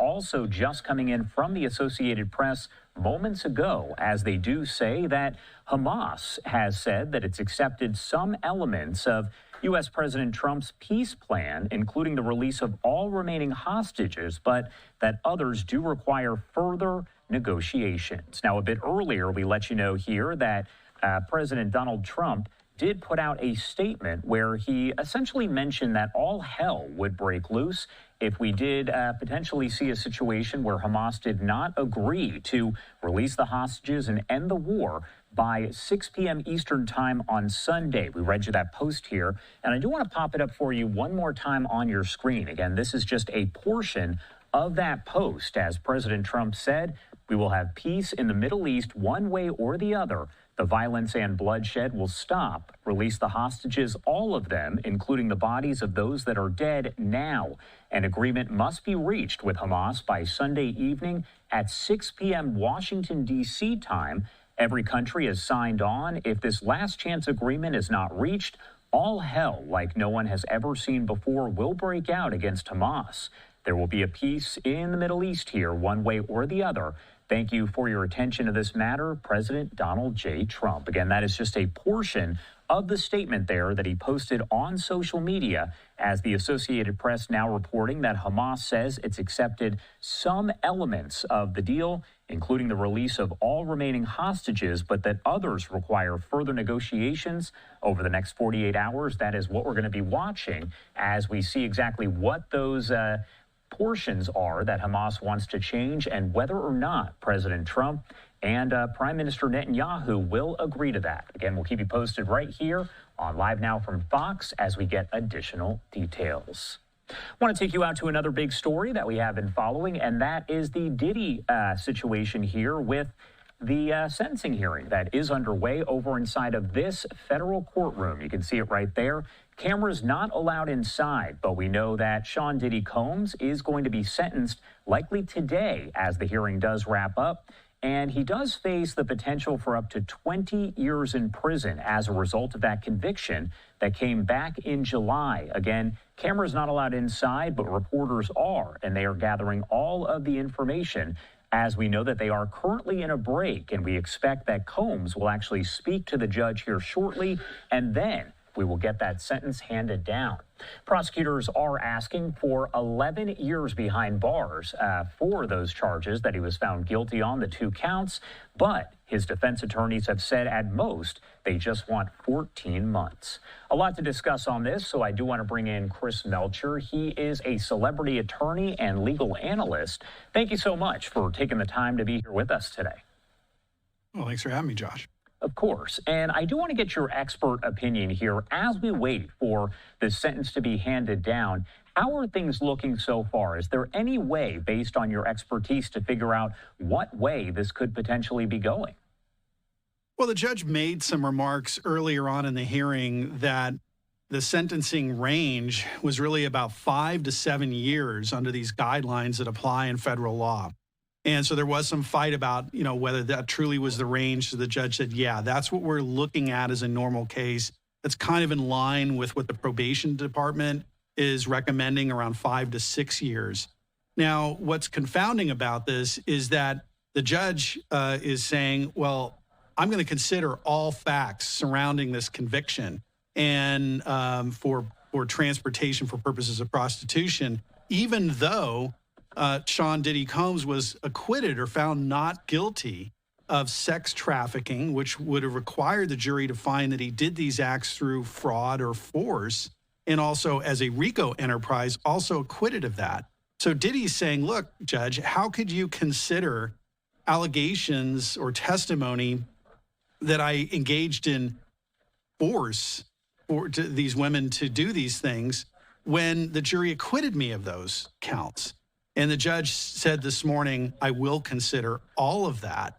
And so that was a really bad ruling for Diddy that would probably indicate that the judge is going to do something more than the time served, meaning I get out of jail today sentence that Diddy's asking for. One thing that's interesting is we did learn from prosecutors today. They said that Diddy had actually scheduled teaching events and speaking events for next week over in Florida, which indicates here that he expected and expects that he could be released today or potentially in the coming days. Does the judge factor that in any way and say, well, you're kind of full of yourself there to assume that's what's going to happen, so I'll give you this sentence? So that Diddy reportedly was kind of surprised when that statement was made. And I think the defense is trying to clean that up by saying that he intends, if released here soon, to go to Florida for treatment. And certainly he is going to need significant treatment because the conduct that we heard about of these freak-offs, which he didn't really deny occurred, was pervasive and really, obviously something was driving him to engage in this conduct with multiple women over years. And I got to think when released, those urges or desires are still going to be present, and he is going to need some treatment, and he's going to have to be somewhere with getting that help. But also, he has a right to reclaim himself and get a second chance and start making some money. So I don't begrudge him for that.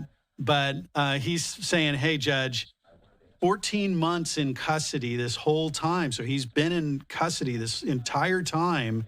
And with times credits for good behavior, he's got over 2 years of credits.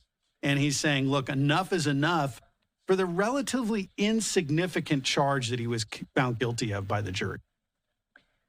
We're taking a live look right here. This is over in New York as everything is kind of playing out there inside of the courtroom, inside of that courthouse on your screen. I've mentioned it a few times, but no cameras allowed inside. Reporters, though, with our Fox 5 New York team, as well as the Associated Press, Reuters, they are all inside gathering all of the details here so that we can pass them along to you the second that we do get that information.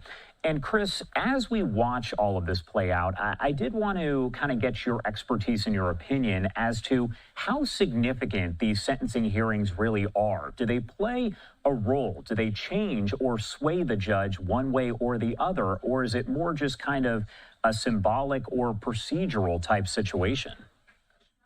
Well, Josh, that's a great question. And really, it's a good question for all hearings before the court. To what extent has the judge made up his or her mind walking in that door? This judge has significant experience with this case, obviously sat through the entire trial and has heard all these kind of motions back and forth. and looked at a lot of this evidence that's been presented for the sentencing hearing in advance. So this would be the letters submitted, the arguments, and the probation report. So there's a lot of information to think that this judge is just really, truly walking into the door with an open mind saying, you know what, I'm just going to consider all options. Now, that's what the judge would probably say, but I got to think that the judge has some idea in mind about what the sentence should be. And we get indications of that because when the verdict was read, and it was really a victory for the defense for resisting or overcoming this RICO charge and sex trafficking charge that could have put him away for life and winding up with a transportation for prostitution charge, Diddy said, I should walk right now.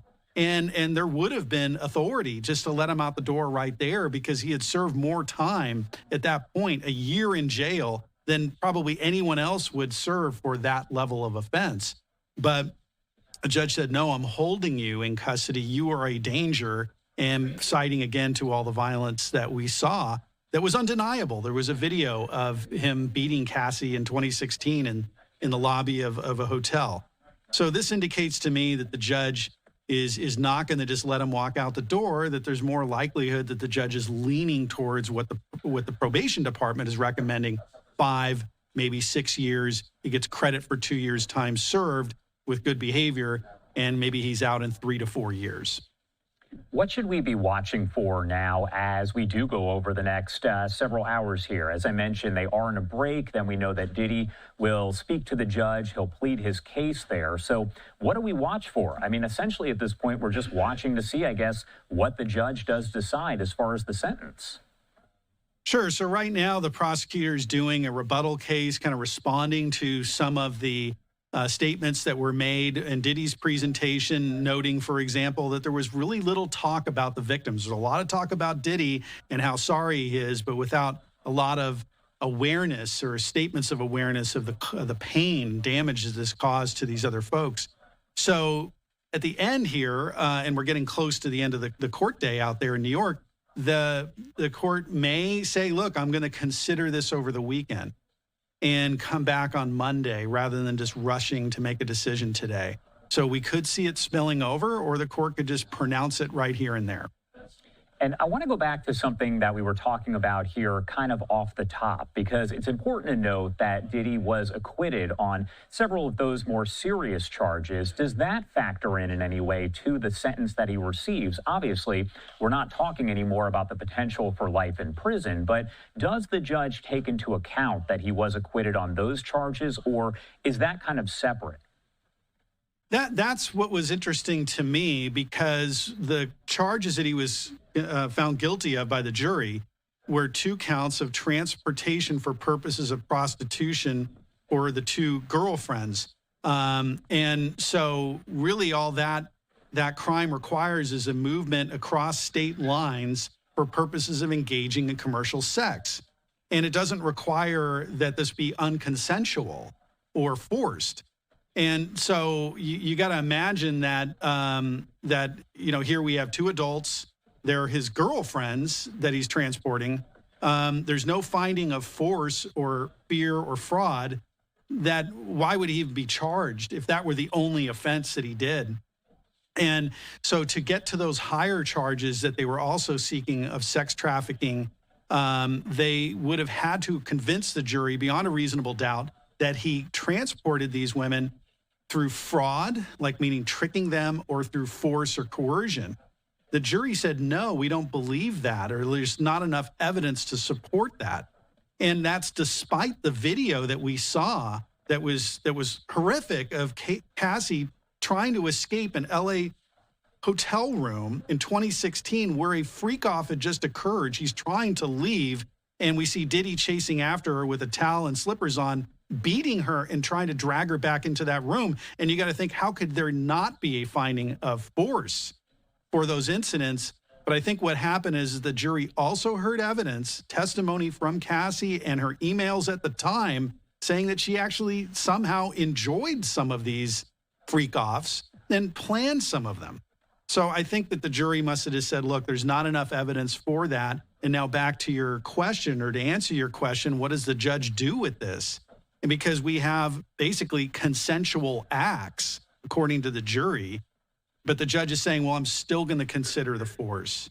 So this will potentially be an appeal issue for Diddy. I imagine he's going to raise it, but the judge is telling Diddy this morning, I am going to consider what I saw in that video, and I'm going to consider what these women said on the stand, that they were acting under fear and force when he committed this transportation act. And you touched on my last question for you here. It's about the next option. So the sentence comes down. Diddy finds out exactly how long he's expected to remain there in prison. And what are his options? I imagine he goes instantly to an appeal. That's right. He'll absolutely appeal. Now, the filing of an appeal doesn't generally stop the prison sentence. So, you know, he could have to serve his time while his appeal is underway. And if he wins his appeal, it doesn't really do a whole lot for him for that time that he's already spent in custody. So some judges, if they believe that the appeal may have some grounds and that it may take longer for the appeal to be decided, then he would be in custody. Say, for example, he only gets another year of custody time. The court could say, look, I'm not going to make you serve that year in jail because your appeal could take longer than a year and we can't give you your year back. So they might let him out pending appeal, but generally speaking, he has to stay in custody pending it. All right, Chris Melcher, thank you so much for taking the time to join us. Anything we missed, anything you want to add here before I let you go? Well, I think that this is difficult for some people to kind of reconcile all this evidence and the fame that we're seeing. And I think ultimately the reason why Diddy got prosecuted is because of that 2016 video of him beating Cassie. It was too much for the prosecutor to ignore. So it was proper to bring charges against him, but they way overcharged him, and now they're paying the price for that. All right, Chris Melcher, thank you again for taking the time, as always, to help break it down. We appreciate it. Thank you. And I do want to take you back out live outside of that New York courthouse. Again, this is the federal courthouse. I do want to also remind you that cameras are not allowed inside. However, we do have reporters with our Fox 5 New York team, as well as the Associated Press, Reuters. They are all there gathering all of the information from the sentencing hearing. It's not quite clear if this will wrap up today. That's what was anticipated. However, as you heard Chris say, there's always the possibility that the judge could say, I just need the weekend to kind of go over this and take this all in. Either way, we're going to let you know the second we find out that answer right here on Live Now from Fox. Going to head to a quick break here, 1:15 on the West Coast and 4:15 on the East Coast. We'll be right back with more live coverage on the other side. Stay with us.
Welcome back here on Live Now from Fox, 117 on the West Coast and 417 on the East Coast. My name is Josh Breslow, and I'm here with you to bring you all of your top stories and live events from across the country and the world.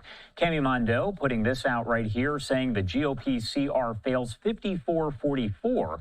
The shutdown will drag into the weekend. So, of course, we are talking the latest here on the government shutdown. We are now in day 3.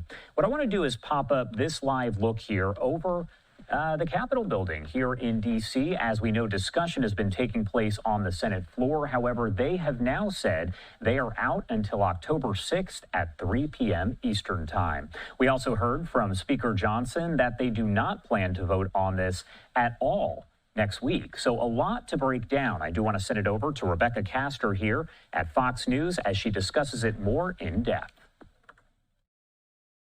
The motion upon reconsideration is not agreed to. The Senate is still deadlocked with 43 Democrats and 1 Republican voting against a GOP bill Friday that would reopen the government and keep it funded through November 21st. How much longer this shutdown lasts depends entirely on Democrats.